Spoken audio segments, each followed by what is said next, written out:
Hello aspirants, I welcome you all at our online platform. देखिए, आज की class में अपने को औरंगजेब करना है और ये ग्रेट मुगल्स का लास्ट मुगल रूलर होगा।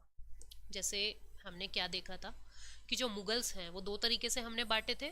किस किस तरीके से? एक तो जो मुगल्स थे वो औरंगजेब तक हम क्या कहते थे, ग्रेट मुगल। इनको क्या कहते थे, ग्रेट मुगल। ये काफी शक्तिशाली थे और इनके समय में मुगल एम्पायर जो है बहुत प्रॉस्परस हुआ था, बहुत ज्यादा फैला था अच्छे से। और फिर जो आए थे वो आए थे लेटर मुगल। जो आपके लेटर मुगल है वो औरंगजेब का बेटा बहादुर शाह वन से, बहादुर शाह वन से बहादुर शाह टू तक रहेगा, जो 1857 की क्रांति के बाद उनको रंगून भेज दिया जाएगा। ये कौन है? ये बहादुर शाह जफर है। इनको बहादुर शाह जफर के नाम से भी जानते थे। ठीक है, रंगून भेज दिया जाएगा और 1862 में इनकी डेथ हो जाएगी। तो इस तरीके से लेटर मुगल्स का अंत होगा। लेटर मुगल पेपर में नहीं पूछे जाते हैं, वो मॉडर्न इंडिया का हिस्सा हो जाते हैं और इतने ज्यादा पेपर में आते भी नहीं है, तो हम उनको नहीं करेंगे। ग्रेट मुगल के लास्ट रूलर हैं औरंगजेब, जिनके बारे में हम अब बात करेंगे। हमने बाबर से पढ़ा था, बाबर से लेके औरंगजेब जो है वो ग्रेट मुगल है। बाबर, बाबर फिर हुमायूं पढ़ा, हुमायूं फिर हुमायूं के बाद अकबर पढ़ा, अकबर के बाद हमने शाहजहां पढ़ा, शाहजहां के बाद अब हम औरंगजेब पढ़ रहे हैं। ये सब कौन है? ग्रेट मुगल है। लेटर मुगल हमें नहीं करने हैं, ठीक है। जो यूपीएससी वाले एस्पिरेंट्स हैं वो करते हैं।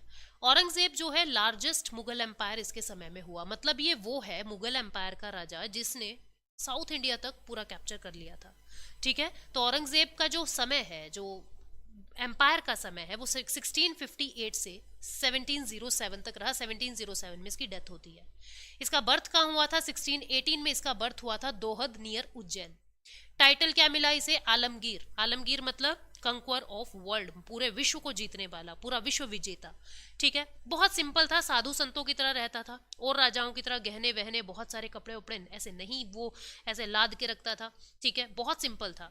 इसीलिए इसको क्या कहते थे? ये जिंदा पीर, मतलब कि जिंदा तो है लेकिन पीर, फकीरों की तरह रह रहा है, जिंदा पीर। और इसको शाही दरवेश भी कहते हैं। दरवेश भी फकीर को ही कहते हैं। शाही क्यों कह रहे हैं? क्योंकि राजा था, कंजूस टाइप का था, काफी कंजूस। आप देखना, बहुत सारी जिसमें पैसा होता है ना, पैसा खर्च होता है, उन सब चीजों को ये बैन कर देगा और जो टैक्सेस बैन किए हुए थे उनको ये रीइंपोज कर देगा।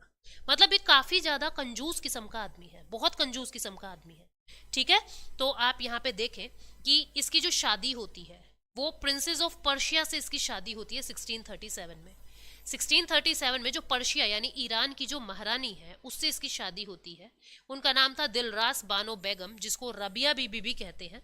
ठीक है, उस समय पर्शिया के अंदर सफाविड डायनेस्टी थी, मतलब वो सफाविड वंश की रानी थी दिलरास बानो बेगम, जिसको राबिया बीबी कहते हैं। 1637 में इसकी औरंगजेब से शादी हो रही है।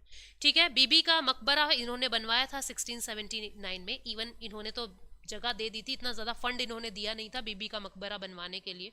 इनका जो बेटा है शाह आजम, वो बनवाएगा मकबरा, इसका भी, औरंगजेब का भी और अपनी माँ बीबी का भी, राबिया बीबी का भी। तो ये जो बीबी का मकबरा है वो इसने औरंगाबाद में बनवाने के लिए जगह दे दी थी, फंड वंड दे दिया था, लेकिन पूरा उसको आजम शाह ने बनवाया था।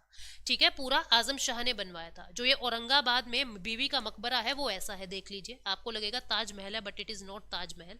ये औरंगाबाद के अंदर एक ताजमहल की कॉपी है। ताजमहल के अंदर जो प्योर स्टोन लगे हुए हैं, इसके अंदर उतने प्योर स्टोन भी नहीं है। ठीक है, थोड़ा ब्लैकिश सा है ये।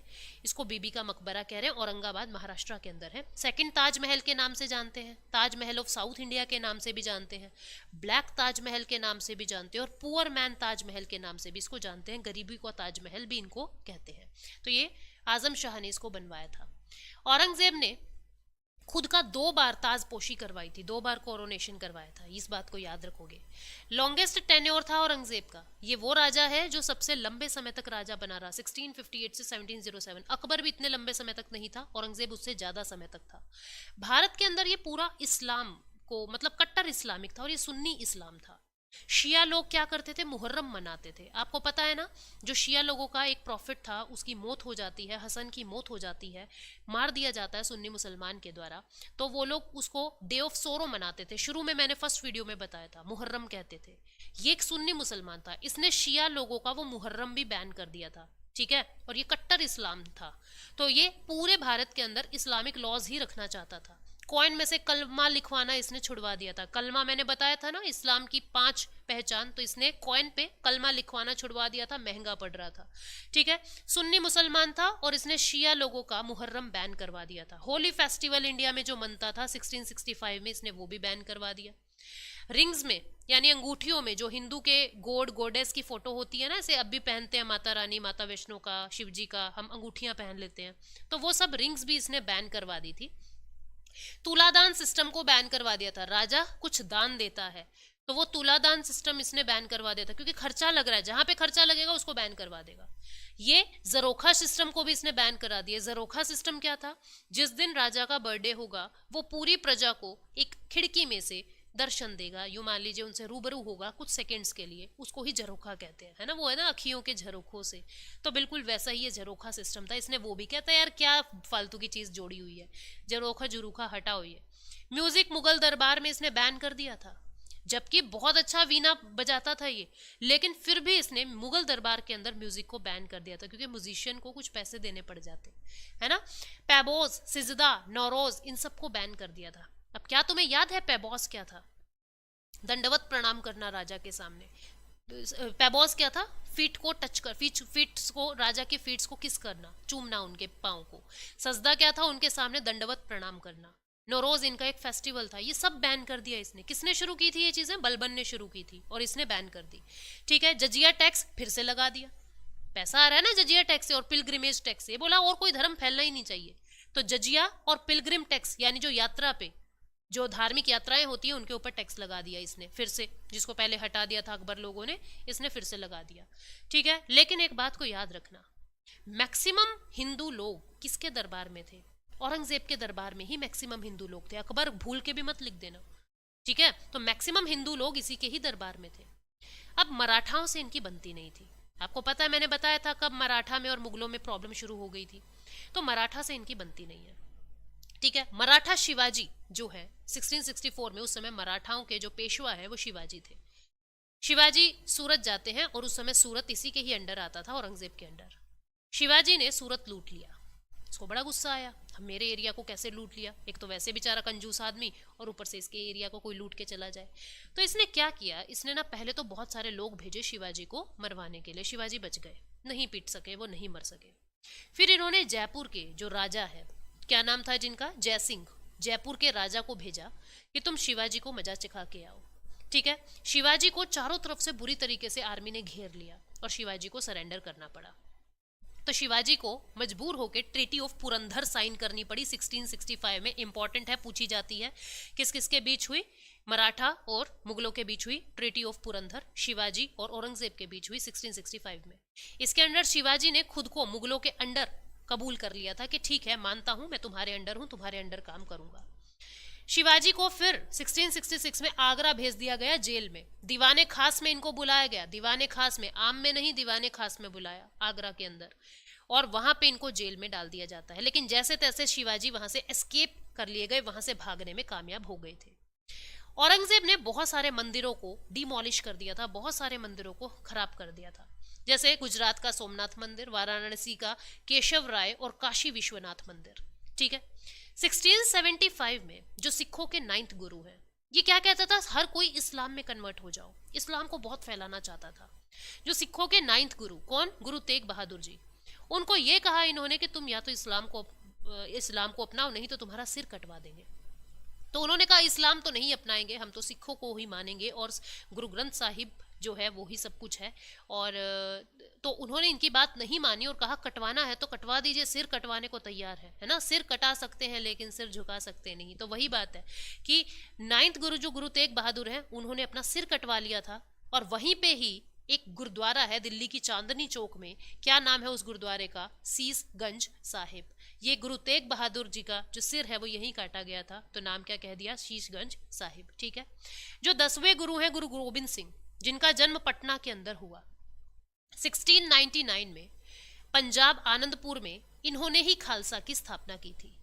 ये सिखों के लास्ट गुरु थे। और इन्होंने क्या कहा, आज के बाद सिखों के कोई गुरु नहीं होंगे, जो हमारी गुरु ग्रंथ साहिब है या आदि ग्रंथ जिसको कहते हैं वही अब गुरु की उपाधि लेंगे। तो जो अंतिम गुरु थे यानी कि 10वें गुरु, टोटल 10 गुरु हुए हैं, अंतिम गुरु कौन है, गुरु ग्रंथ साहिब। तो जो ये गुरु ग्रंथ, अंतिम गुरु कौन है, गुरु गोबिंद सिंह जी। ठीक है, तो गुरु गोबिंद सिंह जी ने अब अपने बाद जो 11वां गुरु कहा, किसको कहा, उनकी उस बुक को, जिसको जैसे अपनी गीता होती है, हिंदुओं की गीता होती है, क्रिश्चियंस की अपनी बुक होती है जैसे कि बाइबल, ठीक है, जैसे आप देखोगे कि मुस्लिम्स लोगों की कुरान होती है, ऐसे ही ये गुरु ग्रंथ साहिब यानी आदि ग्रंथ को मानते हैं, बहुत पवित्र ग्रंथ है। तो उसी को ही इन्होंने क्या कहा, वो 11वें गुरु है। ठीक है, आज से वो ही गुरु रहेंगे। तो 11वें गुरु किसको कह दिया, गुरु ग्रंथ साहिब को। गुरु ग्रंथ साहिब किसने लिखी थी, अर्जुन देव जी ने। ठीक है, जो 5वें गुरु थे इनके, अर्जुन देव जी ने वो लिखी थी। अब एक बात आपको मैं बताना चाहती हूँ कि जो औरंगजेब है उसने एक पोस्ट, मीर बख्शी नाम की पोस्ट जो है वो क्रिएट की थी, हेड ऑफ मिलिट्री की पोस्ट। 1681 में औरंगजेब दक्कन की यात्रा पे चला जाता है, दक्षिण मिशन, ये दक्कन को, पूरे दक्कन को अपना बनाना चाहता है और लगातार लगभग 20 सालों तक दक्कन के अंदर ही लड़ाई करता है। ये वापस कभी दिल्ली लौट के आएगा ही नहीं। ऐसा डेक्कन में जाता है कि पीछे इसका सब कुछ बर्बाद हो जाता है दिल्ली में, और इतना सारा पैसा उस डेक्कन को हथियाने में इसका खर्च हो जाता है, पूरी इसकी तिजोरी जो है वो खाली होने लगती है। यहीं से ही मुगलों का पतन भी शुरू हो जाता है। बहुत जिद्दी है, मान भी नहीं रहा है कि दक्कन चाहिए भी मुझे, और वो हाथ में भी नहीं आ रहा है। तो इसकी इस बीमारी को ना, इसकी जिद को दक्कन अल्सर के नाम से भी जानते हैं। अल्सर हो जाते हैं ना पेट में, आदमी को मारते रहते हैं, ऐसे इसके दिमाग में ये दक्कन अल्सर हो गया था। और इस दक्कन के मिशन को ग्रेव ऑफ औरंगजेब यानी औरंगजेब की कब्र के नाम से भी जाना जाता है। यहीं पे औरंगजेब, यही वजह बन गई थी औरंगजेब के मौत की, औरंगजेब की हार की, औरंगजेब के पतन की, या मुगल काल के पतन की। ठीक है, तो ये दक्कन के अंदर लगभग 20 साल तक पड़ा रहा। अब तुम यूं देखो कि लड़ाइयां चल रही है, लगातार डेक्कन में लड़ाइयां चल रही है, तो कोई व्यापार करेगा क्या मुगल काल से? कोई व्यापार नहीं हो रहा था। टैक्स कलेक्शन कितना हो रहा है कितना नहीं, ध्यान नहीं दे रहा है, क्योंकि तो डेक्कन में बिजी है। ठीक है, तो जिसकी वजह से मुगलों का ना पतन शुरू हो गया है। 1686 में इसने बीजापुर जो कर्नाटका के अंदर है उसको कैप्चर कर लिया और गोलकुंडा को कैप्चर कर लिया। अब ये दोनों चीजें कैप्चर होने के बाद मुगल एम्पायर लार्जेस्ट यानी विस्तृत, बहुत विस्तृत हो गया, नॉर्थ से लेके साउथ तक। 1689 में औरंगजेब ने अब शिवाजी के बेटे शंभाजी को मार दिया। ठीक है, और शिवाजी की जो पत्नी है, शंभाजी की जो पत्नी है, शिवाजी तो भाग गए, शंभाजी को मार दिया, और भाग के थे उनको भी मार दिया था, शंभाजी को भी मार दिया, और शंभाजी की जो बीवी है उसको अरेस्ट कर लिया, जिसका नाम है यशुबाई। ठीक है, उसको अरेस्ट कर लिया।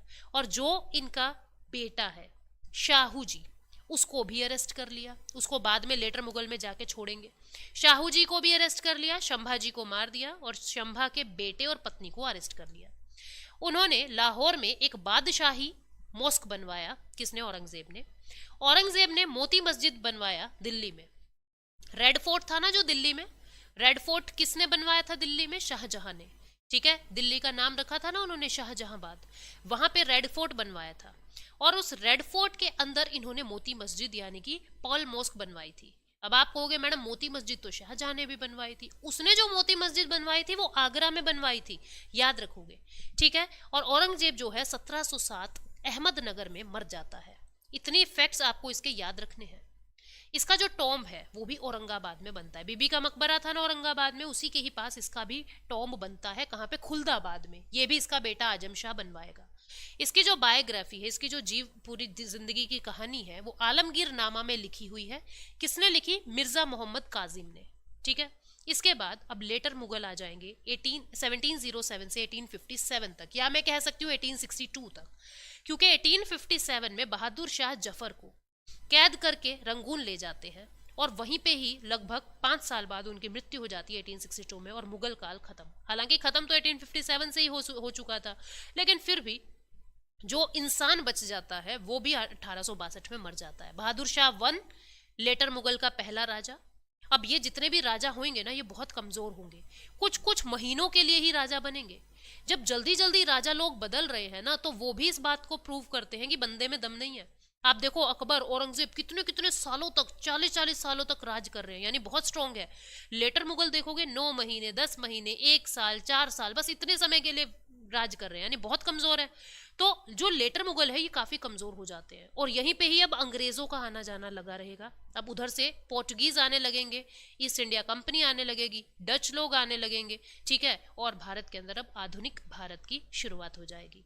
तो ये हमने देखी पूरी की पूरी मध्यकालीन भारत, जो भी आप लोगों के लिए इंपॉर्टेंट फैक्ट्स थे वो हमने कवर किए हैं। अब हम मॉडर्न इंडिया को शुरू कर देंगे।